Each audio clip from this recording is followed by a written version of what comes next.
الشیطان الرجیم بسم اللہ الرحمن الرحیم وبہ نستعین وہو خیر المعین صلی اللہ علی سیدنا محمد وآلہ الطاہرین اللہم صلی علی محمد۔ ذخیرہ اندوزی کے عنوان سے ہماری گفتگو چل رہی تھی اور اس میں ہم نے گزشتہ درس میں بازار کے حوالے سے کچھ بحث کو ذکر کیا تھا کہ ذخیرہ اندوزی اور بازار اور اس کے ضمن میں چند مسائل جو ابھرتے ہیں۔ آج ہم اس کو مراجع اعظام کے فتاویٰ کی روشنی میں پہلے حل کرتے ہیں تاکہ جو ممالک کے ہمارے پاس قوانین ہیں اس سے کسی حد تک اس کو مد نظر رکھ کے ہم گفتگو کر سکیں۔ بہرحال جو فقہی احکام ہمارے پاس آتے ہیں اور اس کے ضمن میں جو اہل بیت علیہ السلام کی وارد ہونے والی احادیث ہیں اس کی روشنی میں بعض احکام کو انشاءاللہ ملاحظہ کرتے ہیں۔ اس حوالے سے ہم رہبر معظم کے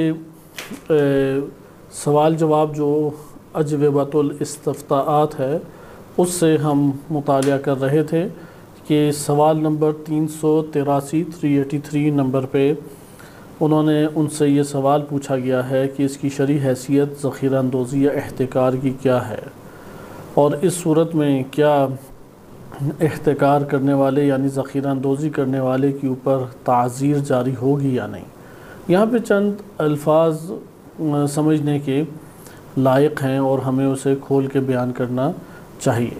البتہ جواب کو پہلے ملاحظہ کریں کہ انہوں نے جواب میں بیان کیا ہے کہ احتکار یعنی ذخیرہ اندوزی حرام ہے جیسا کہ روایات میں وارد ہوا ہے، علی ما فی الروایات، جیسا کہ روایات میں آیا ہے، اس اعتبار سے ذخیرہ اندوزی جائز نہیں ہے۔ وعلیہ المشہور، اور مشہور فقہا یعنی ہر صدی میں اکثر بیشتر فقہا کا یہی موقف رہا ہے کہ روایات سے یہ ثابت ہوتا ہے، یہ ظاہر ہوتا ہے کہ ذخیرہ اندوزی کرنا حرام ہے۔ یہاں پہ ہم یہ بحث کر چکے ہیں کہ ذخیرہ اندوزی سے مراد کیا ہے، یعنی احتکار سے مراد کیا ہے۔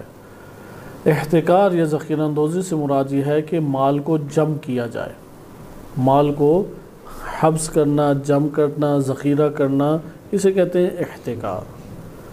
اچھا، اب یہ ہر چیز کا ہی قاعدتاً تو ہر چیز میں ہی ہم جمع آوری اور ذخیرہ یا انبار اس کا اکٹھا کر سکتے ہیں۔ لہذا یہاں پہ دوسری بحث یہ آتی ہے کہ اگر ذخیرہ اندوزی کرنا جائز نہیں ہے تو کن چیزوں پہ، تمام چیزوں پر یا بعض چیزوں پہ؟ ابھی میں یہ صرف فتویٰ آپ کی خدمت میں ذکر کر دوں، اس کے بعد اس کی تشریح عرض کی جاتی ہے۔ تو رہبر معظم فرماتے ہیں کہ انما ہی فی الغلات الاربعہ، کہ یہ فقط اور فقط 4 غلات کے اوپر ذخیرہ اندوزی حرام ہے۔ احتکار کا تعلق 4 چیزوں سے ہے، یعنی 4 چیزیں ایسی ہیں کہ اگر کوئی ان کو جمع کرتا ہے، ذخیرہ کرتا ہے، بعض دیگر شرائط ابھی ذکر کی جائیں گی، تو وہ جائز نہیں ہے۔ وہ 4 چیزیں کون سی ہیں؟ وہ ایک ہے ہمارے پاس گندم، دوسری ہے جو، اور تیسری ہے کشمش، اور چوتھی ہے کھجور۔ اور بعض نے تیل کو بھی اضافہ کیا ہے۔ تیل جو ہے وہ کھانے والا بھی ہے اور ایک جلانے والا تیل بھی ہوا کرتا تھا۔ لہٰذا یہ جو 4 چیزیں ہمارے پاس ہیں، یا بعض نے نمک کو بھی اس میں شامل کیا ہے، بہرحال رہبر معظم نے واضح طور پہ پہلے 4 غلات اور سمن و زیت یعنی تیل، ان کو شمار کیا ہے، اور یہ وجہ اس کی یہ بیان کی گئی ہے کہ معاشرے کے مختلف طبقات ان چیزوں کے ہمیشہ ضرورت ان چیزوں کی محسوس کرتے ہیں اور انہیں احتیاج رہتی ہے، لہٰذا ان چیزوں کو ذخیرہ کرنا اور ان چیزوں کو جمع کرنا یہ جائز نہیں ہے۔ پھر آگے ذکر کرتے ہیں کہ ہاں، اگر حکومت اسلامی بعض عمومی معاشرے کی مصلحتوں کو مد نظر رکھے، یعنی معاشرے کی منفعت کو مد نظر رکھتے ہوئے حکومت اسلامی کو یہ حق حاصل ہے کہ وہ تمام کی تمام ان چیزوں میں ذخیرہ اندوزی اور احتکار کو ممنوع قرار دیں کہ جن جن چیزوں کی لوگوں کو ضرورت پیش آتی ہے۔ اور اس حوالے سے اگر ذخیرہ اندوزی کرنے والے کے لیے تعزیر کو ذکر کیا جاتا ہے، تعزیر اس کے لیے قرار دی جاتی ہے، یعنی سزا اس کے لیے قرار دی جاتی ہے، تو کہتے ہیں کہ وہ پھر حاکم جیسا صلاح سمجھے گا، اس کے مطابق اس کے لیے سزا کو وہ مقرر کرے گا۔ یہ ہمارے پاس کل ایک اجوبۃ الاستفتاءات میں بیان تھا رہبر معظم کا۔ ہم اسی طور پہ منہاج الصالحین سے آیت اللہ سیستانی کا بھی بیان دیکھ لیتے ہیں کہ انہوں نے اپنے جلد نمبر 2 میں صفحہ نمبر 19 میں اسے ذکر کیا ہے۔ البتہ اس کی آپ کی خدمت میں تشریح ابھی ذکر کی جائے گی، کیونکہ کئی چیزیں اس میں بیان کے قابل ہیں، لیکن ہمیں اول فتاویٰ پتہ لگ جائیں، اس کے بعد ہم فتاویٰ کو مد نظر رکھتے ہوئے بحث میں داخل ہوں گے، کیونکہ اگر تفصیلی کتابوں کو مد نظر رکھتے ہوئے وارد ہوں تو اس میں بحث بہت طولانی ہو جائے گی۔ جلد نمبر 2 صفحہ نمبر 19 منہاج الصالحین میں آیت اللہ سیستانی بیان فرماتے ہیں کہ الاحتکار ہوا حبس السلعہ والامتناع من بیعہا حرام، کہ سلعہ عموماً اشیاء کو کہتے ہیں، یعنی چیزوں کو حبس کرنا، ذخیرہ کرنا، یہ احتکار کہلاتا ہے، جسے اردو میں ذخیرہ اندوزی کہا جاتا ہے۔ لہٰذا اگر اشیاء کو حبس کیا جاتا ہے، جمع کیا جاتا ہے، تو یہ احتکار ہے، اور ان کی بیع سے یعنی ان کی خرید و فروخت سے روک دیا جائے، یعنی حبس کرنے سے مراد کیا ان کی خرید و فروخت کو روک دیا جائے تو یہ جائز نہیں ہے۔ البتہ پھر شرائط ذکر کرتے ہیں کہ اس کی شرائط میں سے کیا ہے کہ اس نے اس لیے اس کو ذخیرہ کیا ہے یا اس لیے جمع کیا یا حبس کیا ہے تاکہ وہ زیادہ سے زیادہ اس شے کو مہنگا بیچ کے، قیمت زیادہ اس کی رکھ کے مہنگا بیچ کے پیسہ کمائے، جبکہ اسی وقت مسلمانوں کو اس کی ضرورت بھی ہے۔ ادھر آپ دیکھ رہے ہیں کہ شرائط کس طریقے سے اضافہ ہو رہی ہیں۔ اول یہ ہے کہ وہ حبس السلعہ والامتناع من بیعہا، کہ وہ اشیاء کو ذخیرہ کرے، محفوظ کرے، اور ان کے فروخت کرنے سے اپنے آپ کو منع رکھے، اپنے آپ کو یعنی اجتناب کرے، دور رکھے۔ نمبر 2 اذا کان لانتظار زیادت القیمہ، اور یہ کب ہے کہ جب قیمت جو ہے وہ زیادہ ہو، یعنی اس کے پیش نظر کیا ہے، وہ تب تک اس کو رکھنا چاہتا ہے اس طرح سے جب تک قیمت اس کی زیادہ نہ ہو جائے، یعنی منتظر ہے کہ اس کی قیمت زیادہ ہو جائے، اس وقت میں اسے بیچوں گا۔ نمبر 3 ما حاجت المسلمین، اسی وقت اسے مسلمانوں کو بھی اس کی احتیاج ہے، یعنی وہ ذخیرہ کر رہا ہے تاکہ مہنگا بیچے، ایک وقت آئے گا کہ قیمت اس کی بڑھ جائے گی، ایک وقت آئے گا کہ وہ اس کی جو قیمت ہے وہ اوپر جائے گی اور پھر وہ بازار میں لائے گا تو مہنگا بیچ سکتا ہے، اور ساتھ ساتھ مسلمانوں کو ضرورت ہے، تو یہاں پہ پھر احتکار یعنی ذخیرہ اندوزی مکمل طور پہ اس کی شرائط پوری ہو جاتی ہیں۔ پھر آگے ذکر کرتے ہیں وَمَن يَلْحَقْ بِهِم مِّن سَائِرِ النُّفُوسِ الْمُحْتَرَمَةِ إِلَيْهَا، البتہ ادھر مسلمانوں کے طبقے میں وہ تمام کے تمام نفوس آ جاتے ہیں کہ جن کا احترام جو ہے وہ ضروری ہے، جیسے کافر ذمی ہے کہ وہ ٹیکس دیتے ہیں حکومت اسلامی کو، تو اس وجہ سے ان کے رعایت ان کے لیے کی جائے گی۔ پھر بعض دیگر شرائط بھی ہیں جن کا آیت اللہ سیستانی عدم اعتبار کہ یہ شرائط معتبر نہیں ہیں اس کا تذکرہ کرتے ہیں۔ وَلَيْسَ مِنْهُ حَبْسُ السِّلْعَةِ فِي زَمَانِ الْغِلَا إِذَا أَرَادَ اسْتِعْمَالَهَا فِي حَوَائِجِهِ وَحَوَائِجِ مُتَعَلِّقِيهِ أَوْ لِحِفْظِ النُّفُوسِ الْمُحْتَرَمَةِ عِنْدَ الْاِسْتِرَابِ، یعنی اگر کوئی شخص مہنگائی کے دور میں چیزوں کو اس لیے ذخیرہ کرتا ہے، چیزوں کا انبار اس لیے لگاتا ہے، یا وہ جمع اور حبس اس لیے کرتا ہے تاکہ ضرورت کے اوقات میں اپنے لیے استعمال کرے، چونکہ اب ادھر اس کا مقصد یہ نہیں ہے کہ میں نے اس لیے جمع کیا تاکہ میں اسے مہنگا بیچ کے پیسے کماؤں، جبکہ مسلمانوں کو یا معاشرے کو اس کی ضرورت بھی ہے ان اشیاء کی۔ اب یہاں پہ ہے کہ مہنگائی کے دور میں وہ چیزوں کو خرید کے اپنے پاس اس لیے رکھ لیتا ہے تاکہ وہ ان چیزوں کے ذریعے سے اپنی ضرورت کو پورا کرے۔ یا یہ کہ جو اس کے متعلق ہیں افراد یا ادارے یا اس کی زندگی کے دیگر امور، ان کی ضرورتیں اس سے پوری ہوتی ہوں، یا اضطرار کے وقت، مشکل کے وقت وہ نفوس جن کا احترام لازم ہے، جن کے حقوق کا ادا کرنا لازم ہے، ان کی حفاظت کے لیے وہ اس مال کو جمع کرتا ہے۔ یعنی متعدد اس کی، یعنی اس کو ہم یہ کہہ سکتے ہیں کہ اس کے پاس جائز عقلی سبب موجود ہے جمع کرنے اور ذخیرہ کرنے کا۔ اگر کسی شے کو ذخیرہ کرنے کا جائز اور عقلی سبب موجود ہو تو اس صورت میں ذخیرہ اندوزی نہیں کہلائے گی یا احتکار نہیں کہلائے گا۔ احتکار یا ذخیرہ اندوزی کب کہلائے گی؟ مسلمان یا معاشروں کو ضرورت ہو ان اشیاء کی اور اس نے شے کو اس لیے اپنے پاس جمع کر کے، ذخیرہ کر کے یا حبس کر کے رکھا ہے تاکہ وہ وقت آنے کے اوپر اسے مہنگا بیچے۔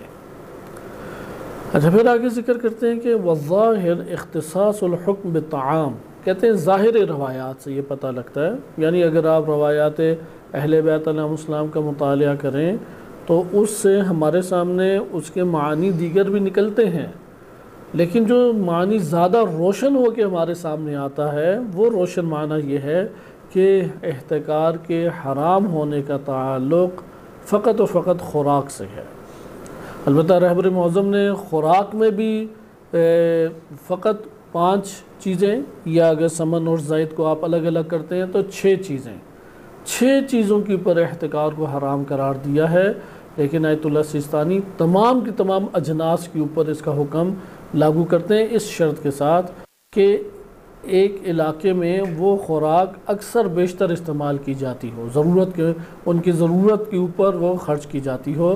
والمراد من ہنا القوت غالب لأہل البلد، یعنی ایک علاقے والے یا ایک ملک کے اندر غالب قوت غالب یعنی اس کی ضرورت اکثر بیشتر رہتی ہے، اس کو لوگ زیادہ اس خوراک کو استعمال کرتے ہیں، لوگوں کے استعمال میں یہ خوراک مثلا زیادہ رہتی ہے، اس کو احتکار کرنا یا ذخیرہ کرنا جبکہ لوگوں کو یا معاشرے کو اس کی ضرورت ہو تو یہ جائز نہیں ہے۔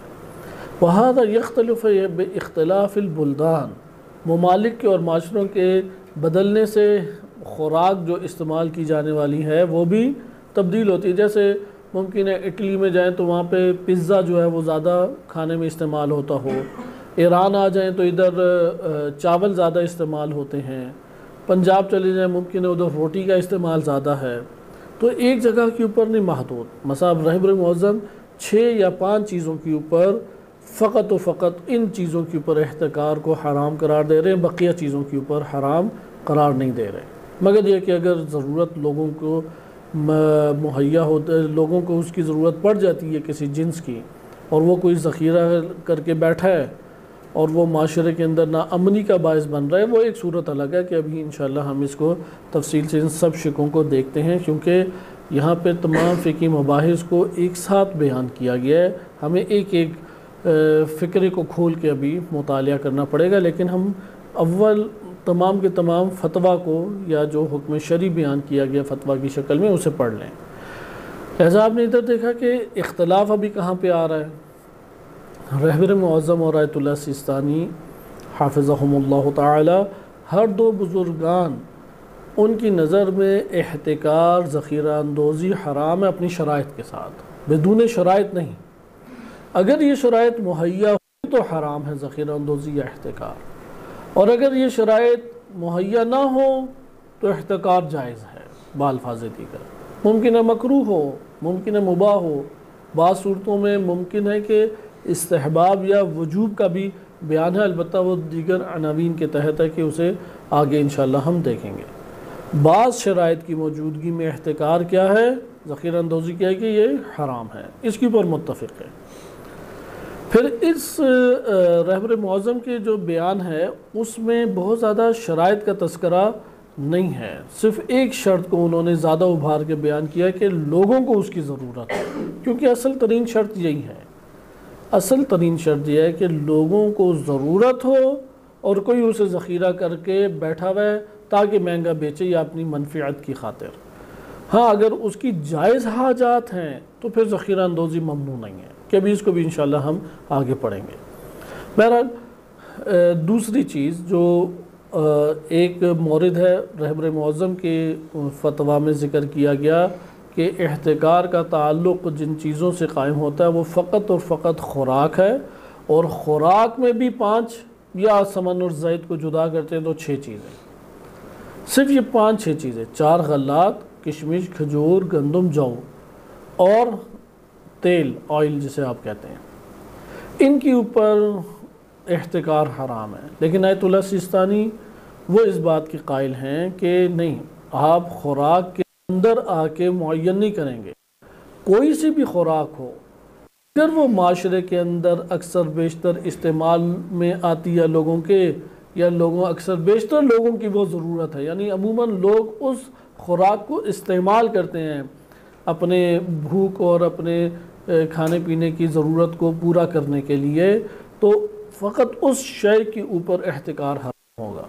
جو لوگوں کی حاجت نہیں ہے، مثلا جو ہے آج کے دور میں بہت کم کھائی جاتی ہے، ائمہ اطہار علیہ السلام کے دور میں روٹی بنتی ہی گندم اور جو کی تھی فقط، اور روٹی ہی ایک باقاعدہ مکمل غذا اس دور میں شمار ہوتی تھی، اور اس کے ساتھ اگر نمک بھی ہوتا تھا تو یہ زیادہ بہترین، یعنی عام لوگوں کی بات کی جا رہی ہے، امراء کی یا بادشاہ طبقے کی نہیں، کیونکہ وہ تو مختلف طرح سے بہترین غذاؤں کا اہتمام کرتے تھے۔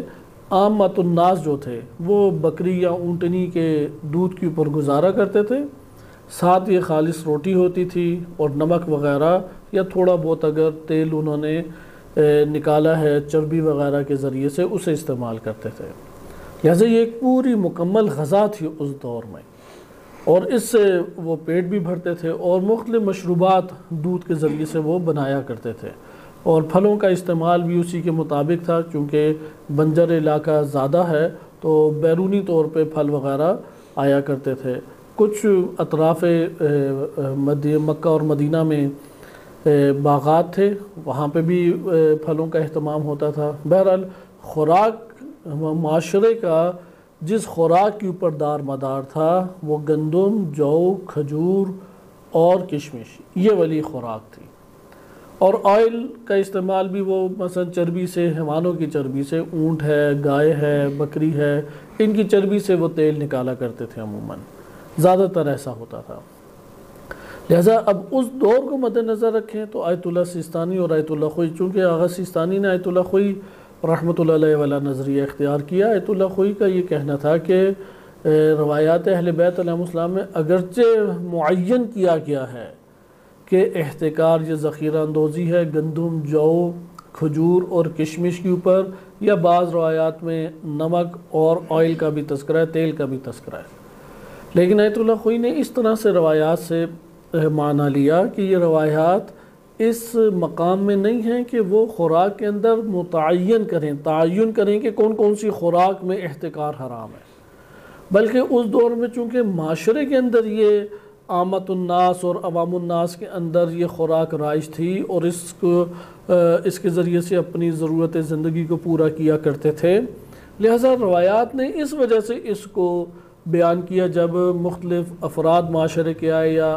اصحاب آئے اور انہوں نے سوال کیا، لہذا اب خود انہوں نے مثال دیا آیت اللہ خوئی نے اپنی کتاب میں منہاج الصالحین اور دیگر کتب میں یہ مثالیں ان کی موجود ہیں کہ ایران کو آپ دیکھیں ادھر زیادہ چاول کھائے جاتے ہیں، اب یہاں پہ جو تو چلتی نہیں ہے، جیسے پاکستان میں جو تو اصلاً ممکن ہے کہ اکثریت نے دیکھی نہیں ہوگی کہ ہوتی کیسی ہے، اس کی روٹی یا اس کی شکل کیسی ہے، وہ گندم ہی چلتی ہے ہر جگہ پہ، اور وہاں پہ بھی خالی روٹی جو ہے وہ خوراک نہیں شمار ہوتی، اس کے ساتھ حتماً و حتماً کوئی سبزی یا دال یا گوشت اس کا ساتھ ہونا چاہیے۔ لہٰذا یہاں پہ اب ہم دیکھیں گے کہ اب آپ جائیں بالخصوص غربی ممالک میں، وہاں پہ تو تندور وغیرہ کا اس طرح کا بہت قلیل یا نہ ہونے کے برابر شاید تصور ہو، کیونکہ بہت دقیق معلومات نہیں ہیں، لیکن ظاہراً اسی طریقے سے ہے، جیسے کہ برگر جو ہے وہ عموماً وہاں پہ خوراک روٹی کے متبادل استعمال ہوتا ہے، یا ڈبل روٹی ہے، یا پیزا ہے، یا اس طرح کی ان کے ممالک میں کوئی خاص شکل روٹی اور چاول سے ہی بنتی ہے اگرچہ، لیکن اس کی ایک خاص نوع وہاں پہ موجود ہے۔ وہاں پہ اب جو کی ممکن ہے کہ ضرورت کوئی ذخیرہ اندوزی کر بھی لے تو انہیں کوئی فرق ہی نہیں پڑتا ہے کیونکہ لوگوں کی حاجت ہی نہیں ہے، وہ آئل لوگوں کی حاجت ہے ادھر۔ اب اسی طریقے سے وہاں پہ چاول لوگوں کی ضرورت ہے، ممکن ہے کہ خاص بریڈ جو ہے وہ خاص سطح کے اوپر جب پہنچے تب لوگوں کی ضرورت بنتی ہے، جب گندم کی شکل میں ہو یا جو کی شکل میں ہو تب ان کی ضرورت ہی نہ ہو، تو پھر اس سطح کے اوپر جو ہے احتکار کے احکام یا ذخیرہ اندوزی کے احکام جاری ہوں گے۔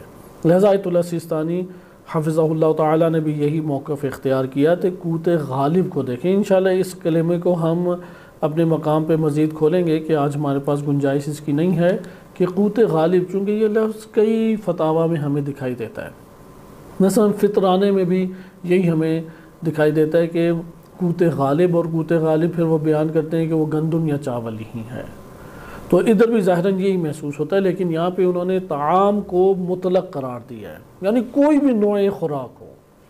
رہبر معظم نے اسے مشخص اور معین کیا ہے، لیکن آیت اللہ سیستانی اسے مطلق قرار دے رہے ہیں، کوئی بھی نوع خوراک ہو وہ لوگوں کے اندر استعمال زیادہ ہوتی ہو اور لوگوں کی ضرورت ہو، لوگوں کی حاجت ہو وہ خوراک، اگر کوئی اسے ذخیرہ کرتا ہے جبکہ لوگوں کو اس کی ضرورت بھی ہے، تب اس کے اوپر احتکار اور ذخیرہ اندوزی کے احکام جاری ہوں گے۔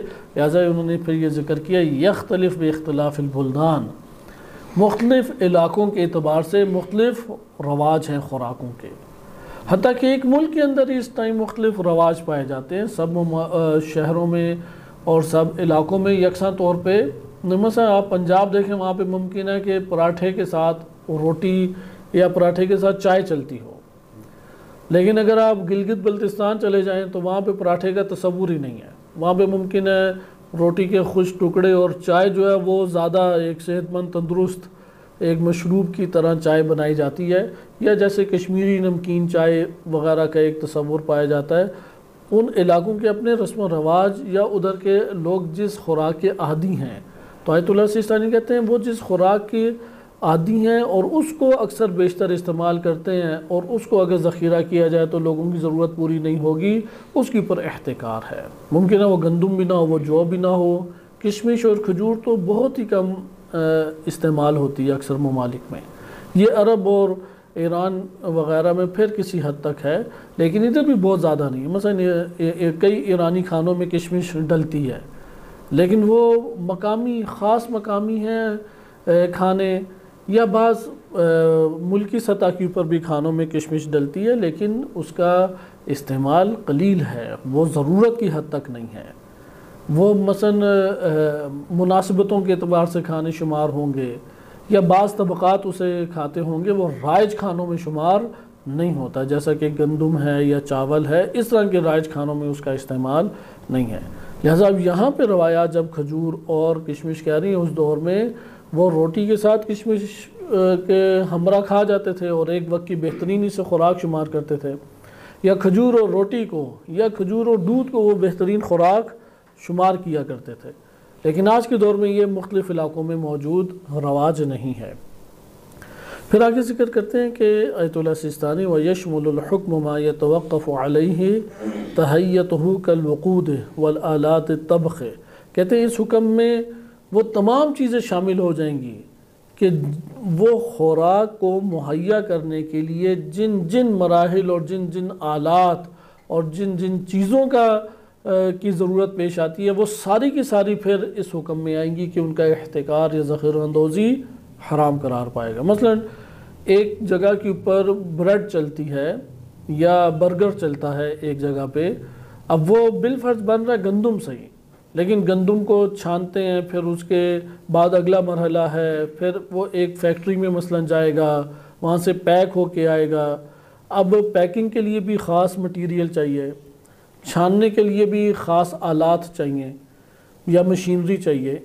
یہ جو بریڈ کو بنانے کی حد تک، کیونکہ بریڈ اب لوگوں کے عام استعمال میں بالفرض کسی علاقے میں اور اسی کا زیادہ استعمال ہوتا ہے، اور لوگ اپنی خوراک کی ضرورت بھی اسی کو بطور خوراک استعمال کرتے ہیں کہ اگر یہ بازار میں نہ ہو تو اس کا نتیجہ کیا نکلے گا کہ بہت وہاں پر قحط کی صورت پڑ جائے گی، لوگوں کی ضرورت پوری نہیں ہوگی۔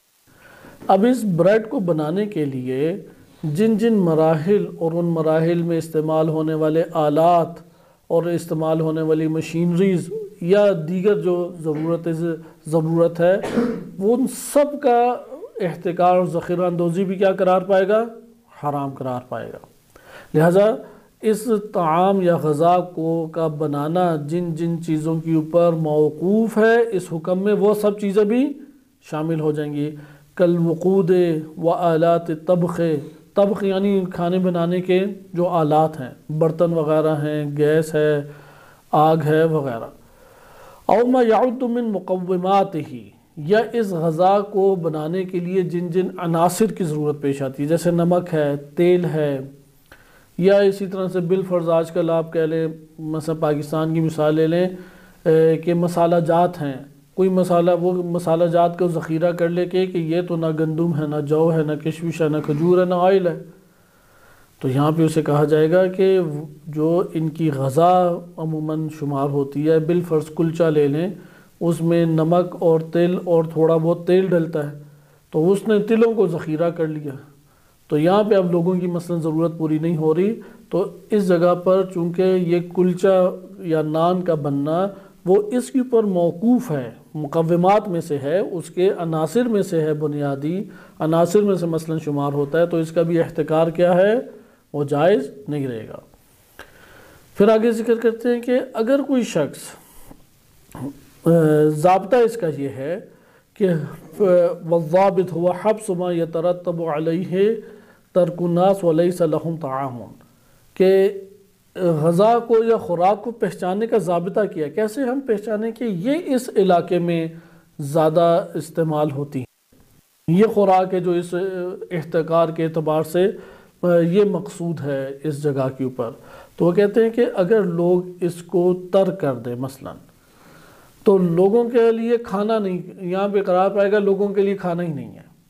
مثلا جیسے پاکستانی زائرین آتے ہیں تو ان کے لیے اگر نہ روٹی اور سالن کا اہتمام ساتھ نہ ہو، خالی روٹی آپ پکڑا دیں اور تھوڑا سا سالاد، تو کہیں گے ہمارے لیے تو کھانے کا اہتمام ہی نہیں ہے۔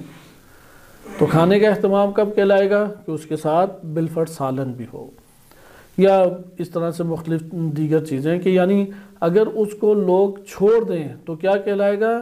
کہ وَلَيْسَ لَهُمْ طَعَامٌ، کہا جائے گا کہ ان کے لیے کہ تو کھانا موجود ہی نہیں ہے۔ بس ایسی سطح کے اوپر جو خوراکیں پہنچی ہوئی ہیں ان کا ذخیرہ کرنا کیا آیت اللہ سستانی کی نظر میں جائز نہیں ہے۔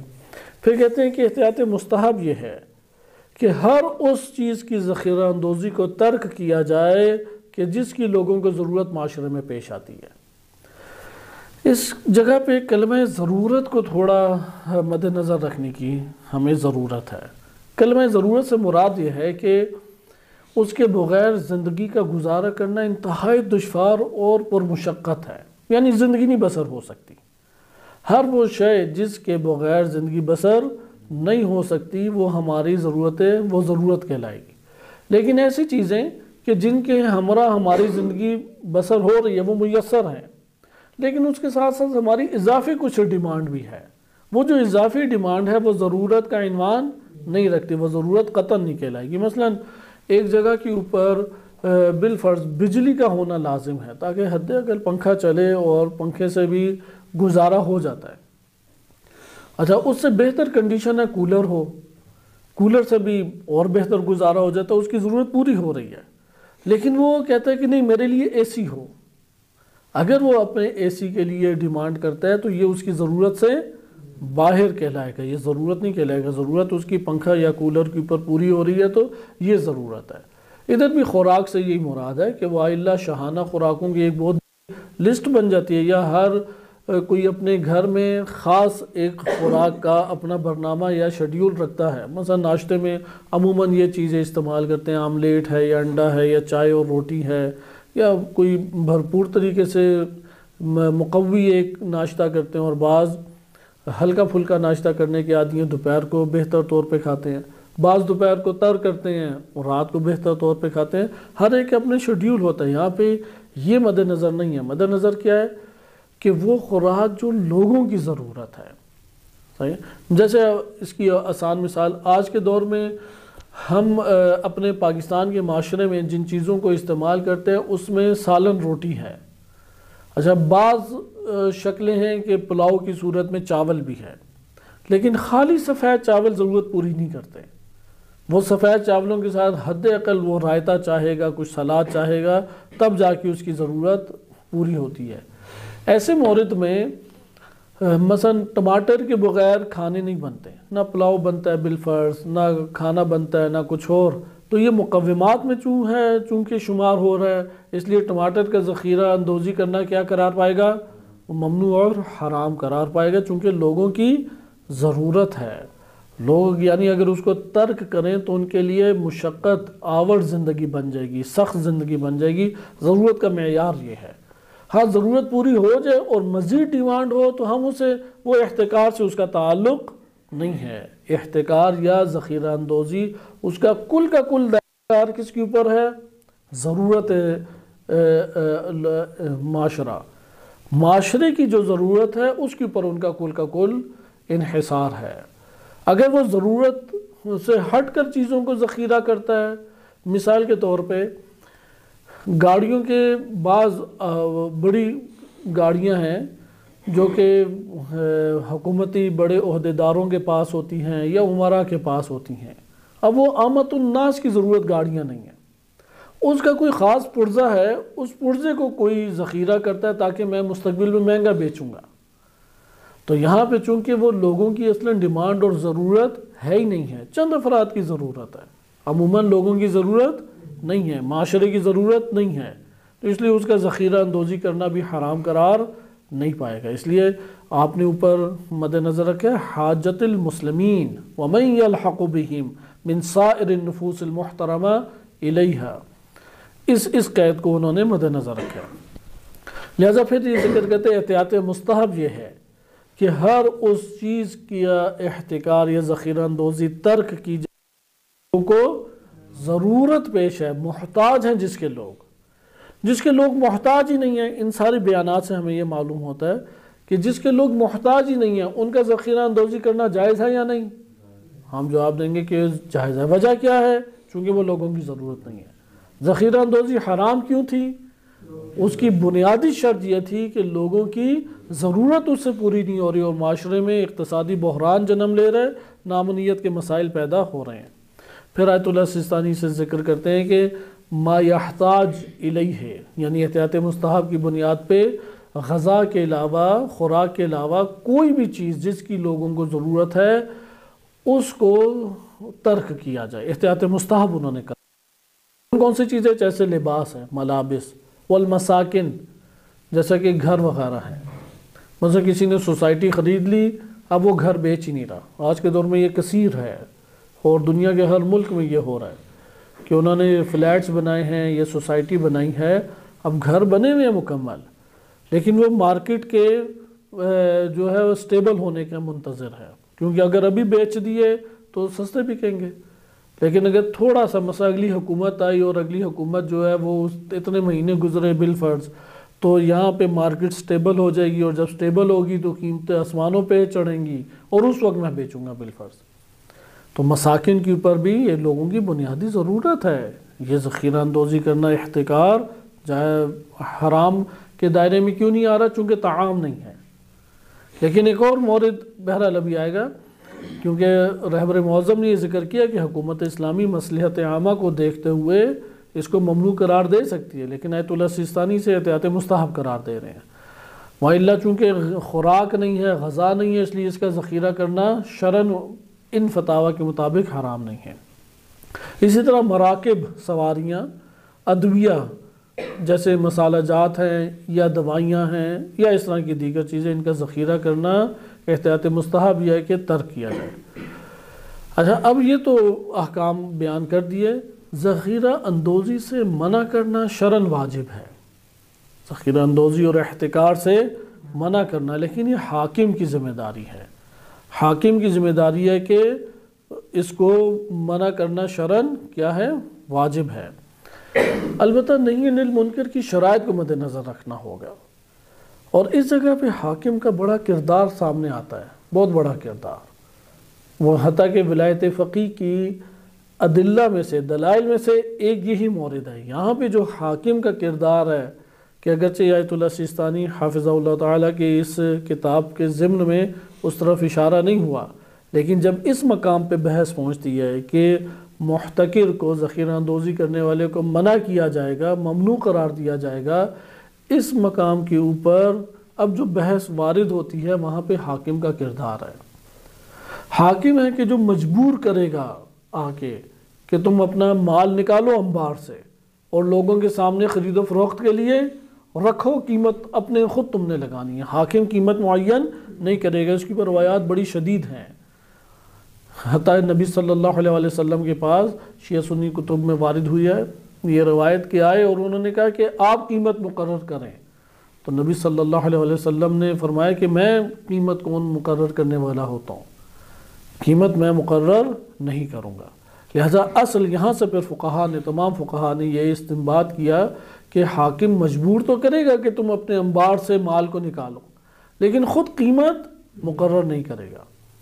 قیمت کب مقرر کرے گا؟ ہاں اگر اس نے ایسی قیمت رکھی ہے، مہنگے، اتنا مہنگے داموں بیچ رہا ہے وہ مال جو لوگوں کی ضرورت ہے کہ اصلاً لوگ خرید ہی نہیں سکتے، اسے کہتے ہیں اجحاف، جو روایات میں لفظ آیا ہے اجحاف، کہ وہ اتنا مہنگا اسے بیچ رہا ہے کہ لوگوں کی قوت خرید سے اور دائرے خرید سے باہر ہے۔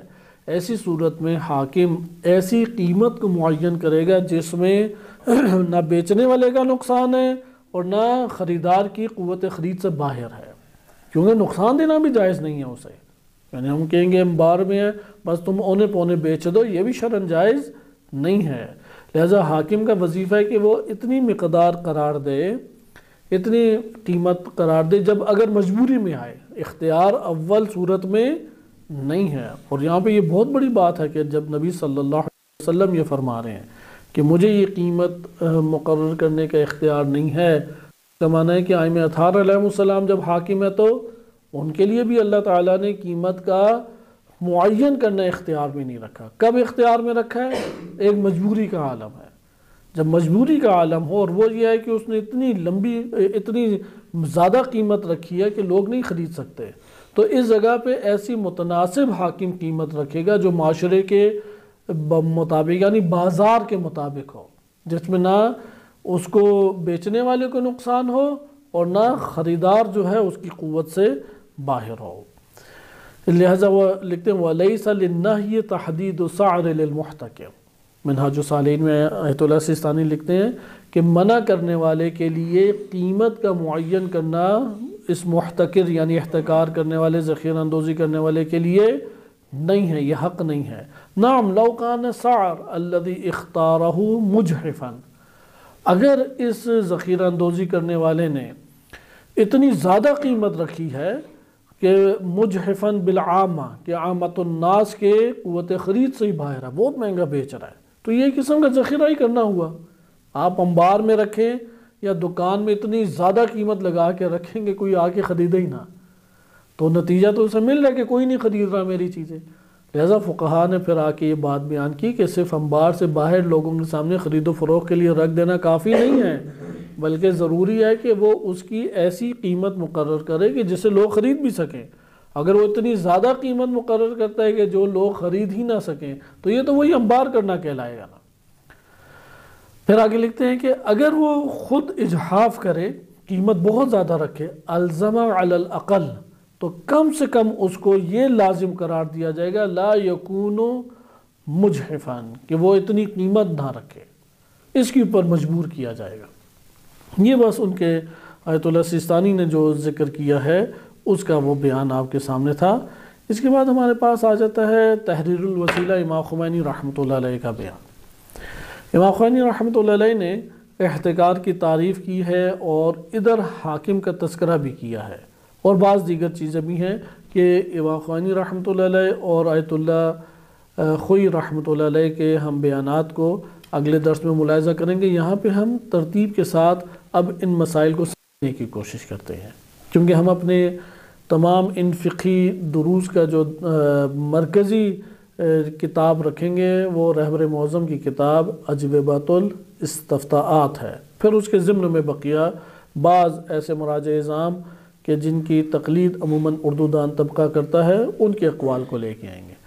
مسئلہ سارا اب کیسے، یہاں پہ 3 سے 4 حصوں میں ذخیرہ اندوزی کی بحث آتی ہے۔ پہلی بحث یہ ہے کہ ذخیرہ اندوزی کہتے کسے ہیں اور اس کا حکم کیا ہے، یہ پہلی بحث ہے۔ دوسری بحث یہ ہے کہ اس کا تعلق کس کے ساتھ ہے، آیا فقط خوراک کے ساتھ ہے یا ہر وہ چیز جس کی انسان کو ضرورت ہے، اور خوراک میں بھی پھر 5 یا 6 چیزیں ہی فقط ہیں، یہ والی بحث آ جاتی ہے۔ تیسری بحث یہ آتی ہے کہ اگر ایک معاشرے کے اندر لوگوں کو نقصان پہنچ رہا ہے، مثلا بالفرض دوائی نہیں آ رہی، ہارٹ پیشنٹ ہیں اور ان کی دوائیاں کسی ایک فیکٹری نے آ کے ذخیرہ کر لی ہیں، اور وہ انتظار میں ہے کہ یہ جو حکومت نگران حکومت آئی ہوئی ہے، نگران وزیر اعظم ہیں، یہ 3 سے 4 مہینے جو ہیں یہ گزرنے دیں، الیکشن ہوں، پھر نئی جو حکومت آئے گی اور پھر جو بجٹ پاس ہوگا اور قیمت لگے گی، تب میں یہ دوائیاں مارکیٹ میں بھیجوں گا۔ اور یہاں پہ لوگ جو ہیں وہ شدت کے ساتھ اس کی ضرورت کو طلب کر رہے ہیں کہ یہ دوائی ہونی چاہیے، یہ میڈیسن ہونی چاہیے، مثلا یا الرجی پھیلی ہوئی ہے، اس الرجی کی دوائی پہنچنی چاہیے، لیکن وہ فیکٹری یا وہ شخص جو ہے وہ انبار سے دوائی کو نہیں فراہم کر رہا۔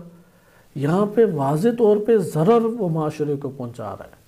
ادھر احتکار کے عنوان سے ممکن ہے، جیسے رہبر معظم فقط خوراک میں 5 یا 6 چیزوں کے اوپر قائل ہیں کہ ذخیرہ اندوزی حرام ہے، یا آیت اللہ سیستانی فقط خوراک کے دائرے میں قائل ہیں کہ ذخیرہ اندوزی حرام ہے۔ اب یہ نہ دوائیاں غذا ہیں نہ خوراک ہے، یعنی وہ نہ ان 5-6 چیزوں میں سے آتی ہے، غلات اربع اور آئل، اور نہ آیت اللہ سیستانی جس طرح بیان کرتے ہیں کہ کسی علاقے میں جو لوگوں کی غذا ضرورت ہے اس کے دائرے میں آتی ہے۔ فقہی فتاوی کے مطابق تو اس کے بعد ذخیرہ اندوزی کرنا حرام نہ ہوا۔ یہاں پہ ایک اور باب ہماری فقہ میں موجود ہے اور وہ تمام فقہی احکام پر حاکمیت رکھتا ہے، اس کو انشاءاللہ ابھی بیان کیا جائے گا، قاعدے کے ذریعے سے بیان کیا جائے گا، چونکہ وہ قاعدہ ہمیشہ جب ٹکراؤ میں ہمیں پیش آئے گا تو یہ اوپر بالا تر رہا ہے، اور وہ قاعدہ ہے کہ لا ضرر ولا ضرار، یا اسلام میں حرج و تعسر وہ ممنوع ہے، کسی کو نقصان پہنچانا، کسی کو نقصان دینا وہ جائز نہیں ہے۔ اور معتبر اسانید سے یہ روایت ہمارے پاس وارد ہوئی ہے، شیعہ سنی دونوں کتب میں ہے۔ لہذا کوئی بھی ایسی شے ہو جس سے عامت الناس اور معاشرے کو نقصان پہنچایا جا رہا ہے، وہ ممکن ہے احتکار کی وجہ سے حرام نہ ہو، ممکن ہے ذخیرہ اندوزی کی وجہ سے حرام نہ ہو، لیکن ضرر پہنچانے کے باب میں مسلمانوں کو یا کسی بھی معاشرے کو نقصان پہنچانا، ضرر پہنچانا، یا ان کو انتہائی مشقت و تکلیف کی زندگی میں ڈالنا، کیا شرعاً جائز ہے؟ ہم کہیں گے شرعاً جائز نہیں ہے۔ لہٰذا یہاں پہ یہ تصور نہ کریں کہ ذخیرہ اندوزی کا باب ہمارے لیے کھل جاتا ہے۔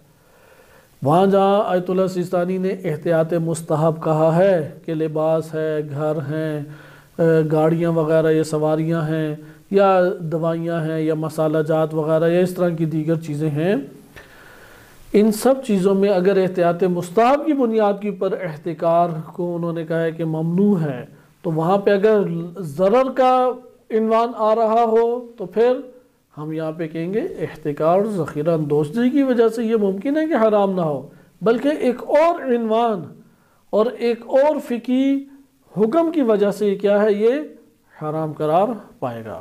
لہذا یہ ہمارے پاس تیسری بحث اس میں آتی ہے، اور چوتھی بحث ہے حاکم کا کردار، یعنی کیسے قابو کیا جائے، کیونکہ ہر دور میں احتکار اور ذخیرہ اندوزی کے ذریعے سے معاشروں کو قابو کیا گیا ہے اور کمزور کر کے ان کے اوپر خود مسلط ہوا گیا ہے، ہر دور میں ایسا ہوتا رہا ہے، یہ صرف آج کا نہیں ہے۔ اسی لیے جو آسمانی کتابیں ہیں یعنی شریعتیں ہیں، شرائع سماوی آسمانی شریعتیں، ان میں بھی ذخیرہ اندوزی حرام ہے، لیکن وہ حکومتیں یا وہ معاشرے کے جو اصلاً دین کو قبول نہیں کرتے، انہوں نے بھی قوانین بنائے ہیں جس میں ذخیرہ اندوزی کو انہوں نے حرام قرار دیا اور ممنوع قرار دیا ہے۔ اس کی بنیادی وجہ کیا ہے؟ چونکہ اس کے ضرر کو ہر کوئی محسوس کرتا ہے۔ اس ٹائم مثلا آپ دیکھ لیں کہ پوری دنیا کے اندر، کیونکہ دنیا آہستہ آہستہ کھلتی چلی گئی، جیسے جیسے کھلتی چلی گئی تو فرعونوں کی شکلیں تبدیل ہوتی چلی گئیں۔ پہلے ایک ریاست سے باہر عموماً نہیں گھوڑے اور اونٹ وغیرہ جا سکتے تھے، اور پتہ ہوتا تھا بس یہ دور دور ممالک ہیں، لہٰذا وہ اپنی چار دیواری میں حدود ریاست میں رہتے تھے اور لوگوں کو غلام بناتے تھے۔ پرانے زمانے میں کیا ہوتا تھا؟ افراد کو غلام بنایا جاتا تھا، لیکن جب چھوٹی چھوٹی ریاستوں میں دنیا کا نقشہ تقسیم ہو گیا تو پھر قوموں کو غلام بنانے کا تصور آ گیا۔ بس یہاں پہ آپ نے دیکھا کہ پہلے کیا ہوتا تھا؟ چند افراد غلام بنتے تھے، اور اب قومیں غلام بنتی ہیں، ایک قوم نہیں، دو قوم نہیں، چند قومیں غلام وہ بناتے ہیں۔ کسی کو بھی اگر آپ نے غلام بنانا ہے تو پہلا کام کیا کریں گے؟ اس کی خوراک کا ذخیرہ اندوزی شروع کر دیں گے، اس کی ضرورت زندگی کے اعتبار سے ذخیرہ اندوزی شروع کر دیں گے۔ حتیٰ کہ گھروں کے اندر بھی اسی طریقے سے قابو کرتے ہیں کہ ٹھیک ہے تم جتنی سرکشی میرے خلاف دکھا لو، جب تمہیں پیش آئیں گے کرائے کی باتیں یا خوراک کی باتیں یا کوئی خریداری کی چیزیں تو رجوع تو میری طرف ہی تم نے کرنا ہے۔ تو لہٰذا یہ جو تدبیر ہے یہ استعمال کیا کرتے تھے۔ آج کے دور میں اس کی حساسیت بڑھ گئی ہے، جیسا کہ اس ٹائم پوری دنیا میں امریکہ سب سے بڑا ملک ہے کہ جو اپنے مفادات اور اپنے تسلط کو قائم رکھنے کے لیے اشیاء کا ذخیرہ اندوزی کرتا ہے، بلکہ ضائع کر دیتا ہے چیزوں کو، ذخیرہ نہیں بلکہ ضائع۔ مثلا ہزاروں ٹن گندم جو ہے وہ سمندر میں بہا دی۔ کئی افریقی ممالک میں اگر گندم سستے داموں وہاں پہ پہنچ گئی اور لوگوں کا پیٹ بھر گیا تو یہی لوگ ہمارے خلاف آ کے کھڑے ہو جائیں گے اور اپنی ریاست آزاد کرانے کے لیے اقدام کریں گے۔ لہٰذا قبل اس کے کہ ان کی ضرورت پوری ہو، ان کے پیٹ بھریں اور یہ اقدام کریں، ان تک گندم ہی نہیں پہنچنے دینی چاہیے۔ لہٰذا بازار سے اس نے گندم ہی غائب کر دی، کیونکہ ہر جگہ پہ بازار کو تو وہ کنٹرول نہیں کاملاً کر سکتا، لہٰذا بازار میں وہ جنس نہیں لانے دے گا۔ اسی طریقے سے مثلا اس ٹائم ایران کے خلاف عالمی سطح کے اوپر جو پابندیاں لگا کے وہ ذخیرہ اندوزی کیے ہوئے ہے اور اس کے ذریعے سے ادھر کے لوگوں کو ضعیف اور کمزور کرنا چاہتا ہے تاکہ یہ اس کے مقابلے میں نہ کھڑے ہوں، اس لیے بنیادی ترین ضرورت کی مثلا شوگر کی دوائیاں نہیں پہنچنے دے گا، یہاں تک کہ بعض اوقات ایران مجبور ہوتا ہے کہ وہ سمگلنگ کے ذریعے سے چیزوں کو وارد کرے، ان کے علاوہ ان کے پاس کوئی اور چارہ ہی نہیں ہوتا۔ جو معروف کمپنی ایران سے کاروبار کرے وہ اسی چند دنوں میں بند ہو جاتی ہے، یا اس کے قتل و غارت ادھر شروع ہو جاتی ہے، یعنی اسے ٹارگٹ کر دیا جاتا ہے مختلف جگہوں کے اوپر۔ لہٰذا آپ نے ملاحظہ کیا کہ اس ٹائم پوری دنیا میں اس بازار کو اپنے ہاتھ میں امریکہ نے لیا ہوا ہے۔ اسرائیل اور امریکہ اور برطانیہ اور فرانس اور جرمنی بھی کسی حد تک شامل ہو جاتا ہے، انہوں نے اقتصاد کو اپنے ہاتھوں میں اسی ذخیرہ اندوزی کے ذریعے لیا ہوا ہے، اور اتنی ہمارے پاس طولانی آمار موجود ہیں، یعنی شماریات موجود ہیں کہ فلاں سال میں یہ انہوں نے کیا، فلاں سال میں، فلاں مہینے میں، فلاں دن میں یہ کیا، اور نیٹ کے اوپر یہ موجود ہیں ساری تفصیلات۔ اور وجہ کیا ہے؟ انہوں نے کیوں ذخیرہ کیا؟ کیوں ایک علاقے تک کی ضرورت ان کی پوری نہیں کرنے دی؟ چونکہ ان لوگوں کی اگر ضرورت پوری ہو گئی، ذہن ان کا چلنے لگا، تو یہ ہمارے خلاف کھڑے ہو جائیں گے، ہمارا تسلط اس جگہ پہ کیا ہوتا ہے؟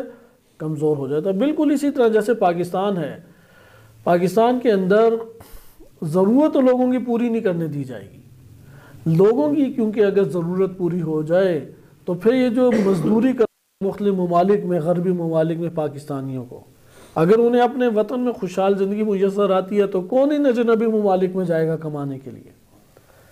لہذا ضروری ہے کہ پاکستان میں انہیں بجلی اور گیس نہ ملے تاکہ ان ممالک کا رخ کریں جہاں پہ انہیں بہترین بجلی اور گیس میسر آتی ہے۔ ان کے لیے گھر بار کا اور رہن سہن کا معیار اتنا زیادہ وہاں پہ مہنگا کر دیں کہ وہ مجبور ہوں کہ وہ اچھی سوسائٹی کو لینے کے لیے دیگر ممالک میں منتقل ہوں، لہذا وہاں پہ وہ احتکار بھی کرتے ہیں اور فساد بھی کرتے ہیں۔ احتکار اور فساد ہر دو کو برپا کرتے ہیں۔ ممکن ہے بعض جگہوں پہ یہ احتکار ذخیرہ اندوزی سے کام چل جائے، اور بعض جگہوں پہ کیا ہے؟ ادھر نامنیت کے مسائل کھڑے کر دیے جائیں، آئے روز قتل و غارت کی جائے۔ مثلا جیسے ابھی بلوچستان میں گزشتہ چند ہفتے پہلے انہوں نے دہشت گردوں کے اوپر، ہماری پاک آرمی نے وہاں پہ دبایا، ان کے اوپر خلاف آپریشن کیا، انہوں نے خود کش حملہ کر دیا مقابلے میں، کہیں تم آگے بڑھو ہمارے یہ سلسلے شروع ہو جائیں گے۔ اچھا، اب اس کو خودکش حملہ آور کو یہ ساری کی ساری سہولیات پہنچانا، جبکہ بارود جو ہے وہ دنیا کی مہنگی ترین چیزوں میں شمار ہوتا ہے، پھر وہ جو بم پھاڑنے والا ہے، اپنے آپ کو ہلاک کرنے والا ہے، وہ تو یہ پلان نہیں بنا سکتا میں نے کہاں سے آنا ہے، میں نے کیسے اس تاروں کو جوڑنا ہے۔ یہ سارے کے سارے، اس کا مطلب ہے کہ مختلف ڈپارٹمنٹ ایک وقت میں حرکت میں آتے ہیں، کیونکہ ہر ڈپارٹمنٹ کی الگ ہے، ایک بندہ یا ایک دو فرد وہ ساری کی ساری چیزوں کے ماہر کبھی بھی نہیں ہو سکتے۔ اس لیے وہاں پہ وہ دیکھیں کہ کس طریقے سے استعمار نے، یہ امریکہ، برطانیہ، اسرائیل نے ان اسلامی ممالک کے اندر اپنے عناصر کو رکھا ہے اور انہیں قوی کیا ہے، اور کس طریقے سے وہ پھر متحرک انہیں کرتے ہیں، اور اوپر افراد خریدتے ہیں، وہ اوپر تک وہ افراد کو پالتے ہیں ایک عرصہ، اور پھر ان کی صلاحیتوں سے طریقے سے استفادہ کرتے ہیں۔ جیسا آپ نے یہ ملاحظہ کیا کہ اس ٹائم بھی استعمار کا ایٹم بم سے بھی بڑا ہتھیار وہ ذخیرہ اندوزی ہے، وہ عالمی سطح پہ ذخیرہ اندوزی کرتا ہے، ان چیزوں کی ذخیرہ اندوزی کرتا ہے جس کی لوگوں کو ضرورت ہوتی ہے، اور جب وہ لوگوں کو ضرورت ہے وہ اسے روک لیتا ہے اور پھر اسے مہنگے داموں بیچتا ہے، اور اس پہ پھر بازار اوپر تک جاتا ہے، اور جب وہ مہنگے داموں میں بکتا ہے تو نیچے ناامنیت پیدا ہوتی ہے، اقتصاد خراب ہوتا ہے، لوگ پھر ہر طریقے سے کوشش کرتے ہیں کہ اس جگہ تک پہنچا جائے، پھر بہت سارے فریب اور دھوکہ دینے والے مختلف طرح کے ادارے وجود میں آ جاتے ہیں، اور اس طرح ایک ملک کاملاً اقتصادی طور پر بیٹھ جاتا ہے، اور وہ چاہتا بھی یہی تھا۔ اس نے یہ فساد برپا اسی لیے کیا کہ ایک ملک کاملاً طور پہ اپنی جگہ پہ بیٹھ جائے۔ جیسے ایک اور اس کی مثال آپ کی خدمت میں پاکستان میں دی جاتی ہے، پہلے بھی یہ دی گئی تھی کہ ایک پروڈکٹ پاکستان اپنی اساس کے اوپر نکالتا ہے، مثلا مشروب ہے، ہمارے ہاں مشروب کے طور پہ مہمان نوازی کے لیے چائے استعمال ہوتی ہے یا کوئی بوتل وغیرہ استعمال ہوتی ہے، کولڈ ڈرنک جسے کہتے ہیں۔ اب آپ پاکستان میں جائزہ لیں، جتنی بھی پاکستان میں چائے موجود ہے، اکثر بیشتر کن کمپنیوں کی ہیں؟ وہ اسرائیلی کمپنیوں کی ہیں۔ اچھا، اکثر بیشتر کولڈ ڈرنکس کا جو برانڈ چل رہا ہے وہ اسرائیلی برانڈ ہے۔ اچھا، اب لوکل برانڈ بھی موجود ہے ادھر، لیکن اس لوکل برانڈ کو وہ نہ اصلاً اوپر آنے دیتے ہیں، نہ اس کی کوالٹی برقرار کرنے دیتے ہیں، وہ جان بوجھ کے یہ کام کرتے ہیں۔ اور اکثر بیشتر تو یہ ہوتا ہے کہ وہ جو مالک ہے یا اس کو اغوا کر کے کوئی نشئی بنا دیتے ہیں یا فحاشی کا عادی بنا دیتے ہیں، اور وہ اپنی انہی چکروں میں تباہ برباد ہو جاتا ہے، یا اسے قتل کرا دیا جاتا ہے۔ سٹیبل نہیں ہونے دیا جاتا ان ممالک میں، اس قدر ان کا اس جگہ پہ یعنی ذخیرہ اندوزی کرنے کے لیے کیا ان کو فسادات برپا کرنے پڑتے ہیں، وہ حیران کن ایک چیز ہے۔ لہذا پاکستان میں دیکھیں، ہر جگہ پیپسی آپ کو، مرنڈا ہے، یا اسی طرح اسپرائٹ ہے، سیون اپ ہے، یہ نام آپ کو گاؤں گاؤں، گلی گلی، ہر جگہ کے اوپر افراد کی زبان پہ آپ کو دکھائی دیں گے، اور اس کی پبلسٹی پورے کے پورے پاکستان میں آپ کو دکھائی دے گی۔ آج اگر یہ برانڈ پاکستان کی مارکیٹ سے ہٹا لیے جائیں تو لوگ کیا پہلا سوال کرتے ہیں، ہم پھر کیا استعمال کریں؟ صرف میں یہی آ گیا ہے، ایکسل صرف ہے، فلان صرف ہے، وہ سارا اسرائیلی برانڈ ہے۔ اچھا، وہ ہٹا دی تو اب کیا استعمال کریں؟ وہ آ جا کے پھر گائے سوپ ہی رہ جاتا ہے، اور جس سے نہ کپڑے دھلتے ہیں نہ کچھ اور کام ہوتا ہے، کیونکہ وہ کوالٹی نہیں پیدا کرنے دیتے۔ کیا پتا وہ بھی گائے سوپ بھی انہی کا ایک برانڈ ہو۔ یا اسی طریقے سے آپ پتی دیکھیں، آپ لپٹن لے لیں، سپریم لے لیں، یا دیگر آپ لے لیں، البتہ کچھ برانڈ آگے پاکستان میں، لیکن جن کا ذائقہ عموماً لوگوں کی زبانوں کی ہے وہ یہی والے برانڈ ہے، جسے وہ اپنی ایک ضرورت کو پورا کرنا قرار دیتے ہیں۔ اب یہاں پہ اب وہ کیسے دھمکی کیسے ملتی ہے پاکستان کو؟ پاکستان حالانکہ زرعی ملک ہے، ادھر ہی زراعت ہوتی ہے، ادھر سے زراعت سیدھا کا سیدھا دبئی کے ذریعے یا دیگر ممالک کے ذریعے وہ جاتی ہے انہی غربی ممالک میں، اور غربی ممالک والے ہی پھر پاکستان کو گندم بھی بیچ رہے ہوتے ہیں۔ گندم ہماری پوری نہیں ہوتی، کیا وجہ ہے؟ بنیادی چیز یہی ہے، ذخیرہ اندوزی وہ کر لیتے ہیں۔ اب شرائط اگر پاکستان امریکہ کی نہ مانے تو کیا ہوگا؟ یہ سارے کے سارے برانڈ وہ روک دیے جائیں گے، ذخیرہ کر لیے جائیں گے ان سے۔ گندم جو ہے وہ پاکستان کو نہیں پہنچائی جائے گی۔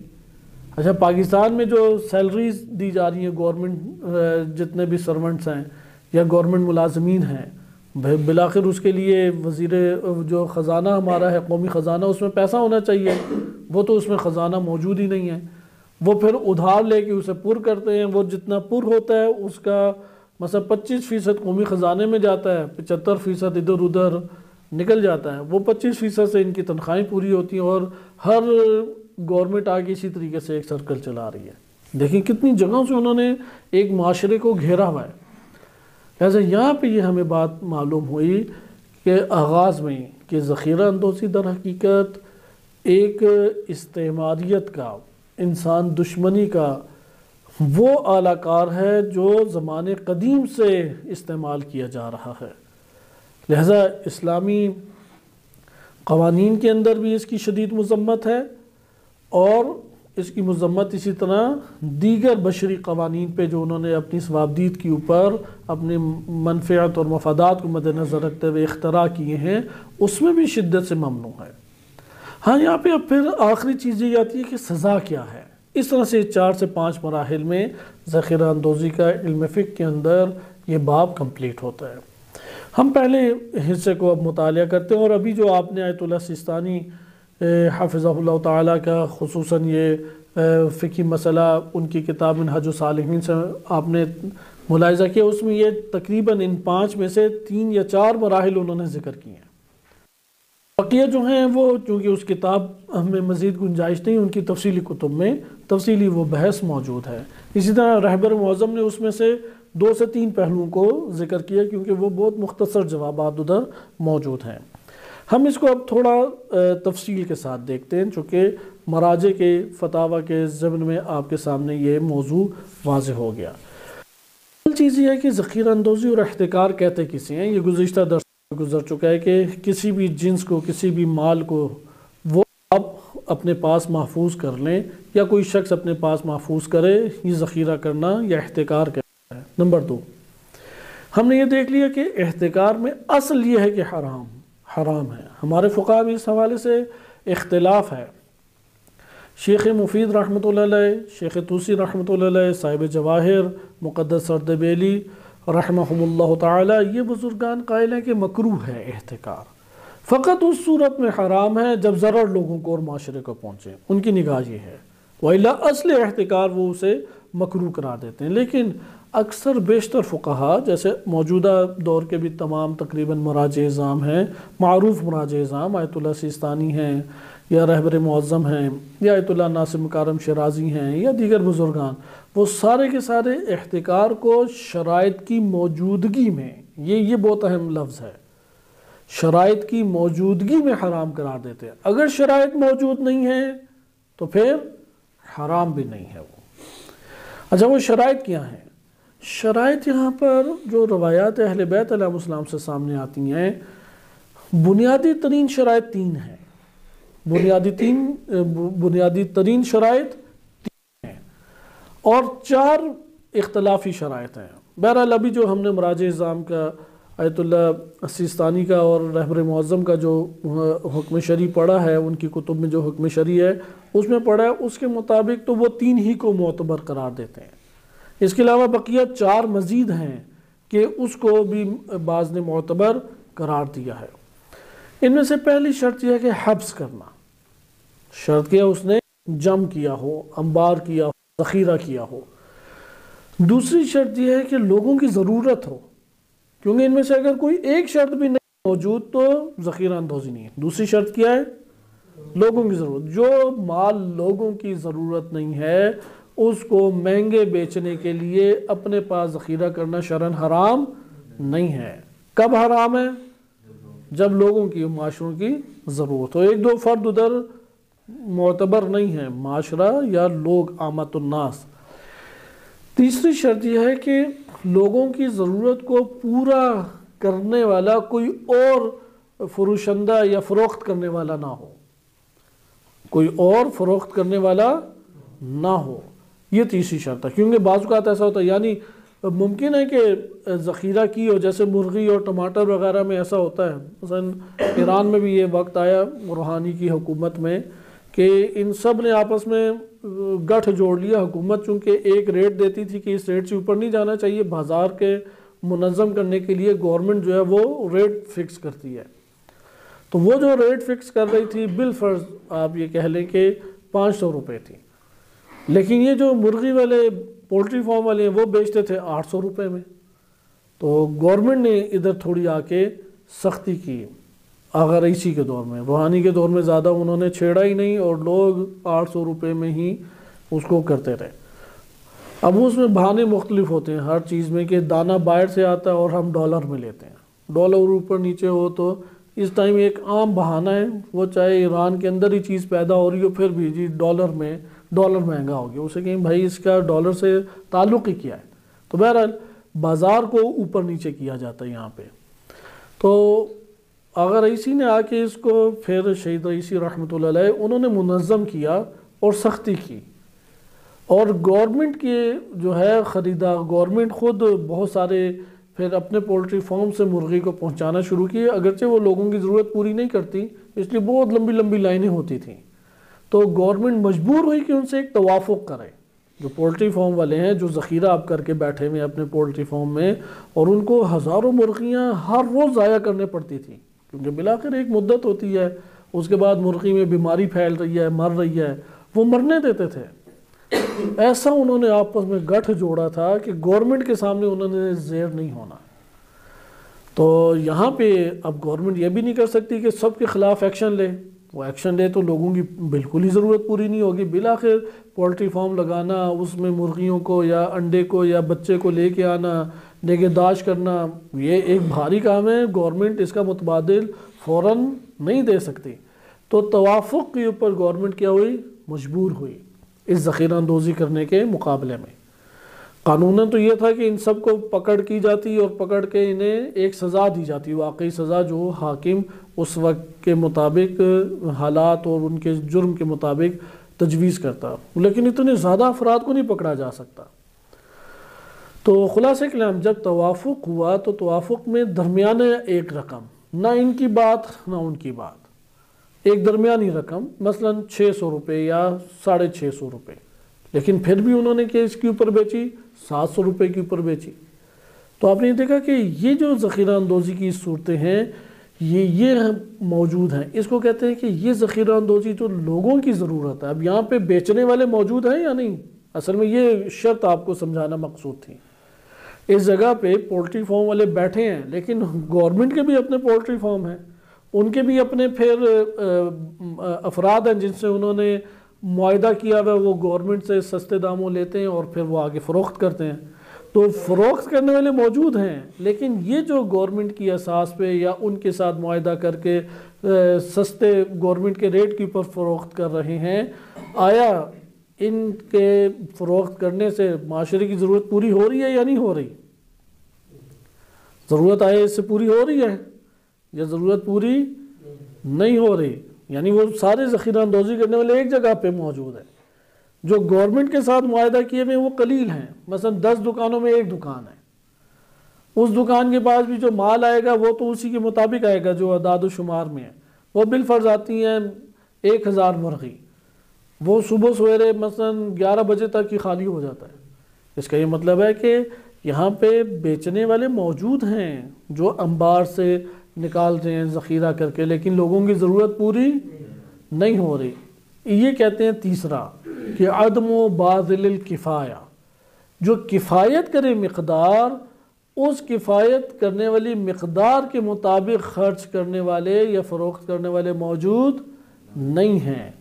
اگر اتنی تعداد یہاں پہ، کیونکہ یہ شرط بہت مہم ہے ہمارے لیے تیسری، اگر اتنی تعداد موجود ہے، یعنی 8-10 بندے ہیں کہ جو ایک ہی کپڑا بیچ رہے ہیں، لیکن ان میں سے ایک ہے کہ جس نے بڑا انبار لگایا ہوا ہے اور وہ سارے کپڑے کو جمع کر رہا ہے اور وہ فروخت نہیں کرتا، یہ بہت مہنگے داموں فروخت کر رہا ہے تاکہ یہ جو انسٹیبل حکومت ہے، نیا بجٹ پاس ہوگا، قیمت اوپر جائے گی، اس پہ بیچوں گا. کیا یہ ذخیرہ اندوزی کہلائے گا یا نہیں کہلائے گا؟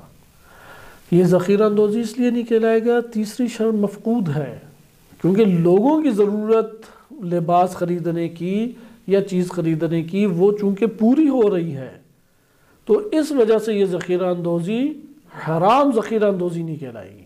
صحیح ہے؟ حرام ذخیرہ اندوزی کب کہلائے گی؟